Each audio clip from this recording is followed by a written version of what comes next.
In today's video, I'm going to teach you how to add a terms and conditions checkbox to Shopify checkout. This is a quick way to make sure customers acknowledge your store policies before they place an order, which can help reduce disputes and set clear expectations. Start by logging into your Shopify store and heading to your admin dashboard.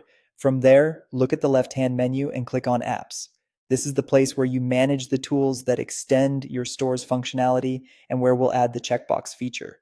Inside the apps area, use the search bar and type terms and conditions. You're looking for an app designed to add a checkbox at checkout, so customers must agree before they can complete their purchase. Pick a reputable option that clearly mentions compatibility with Shopify checkout. It's a good idea to glance at the app description and reviews to confirm it supports the latest checkout and offers the checkbox requirement you want. Click into the app you've chosen, then select Install App. Shopify will ask you to approve the permissions the app needs to function with your store. Review those prompts and confirm to proceed. Some apps may have a free plan or a trial. Choose what fits your needs. You can always uninstall if it's not the right fit. Once installation completes, the app will open in your Shopify dashboard. You'll see settings where you can configure how the checkbox appears and what it says.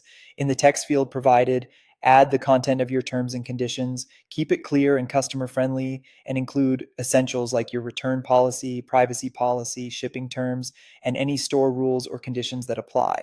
If you already have detailed policy pages, you can summarize them here and reference that full information is available on your site. When you're happy with the wording and any display options, click Save to apply your changes.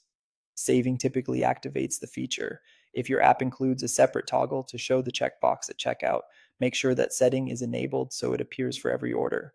From this point forward, the checkbox will show up during checkout and customers will need to agree to your terms before they can complete their purchase. This simple step helps protect your business by documenting consent and ensuring buyers understand your policies upfront. And that's it. If you found this tutorial helpful, don't forget to like this video and subscribe to my channel for more tips and tutorials.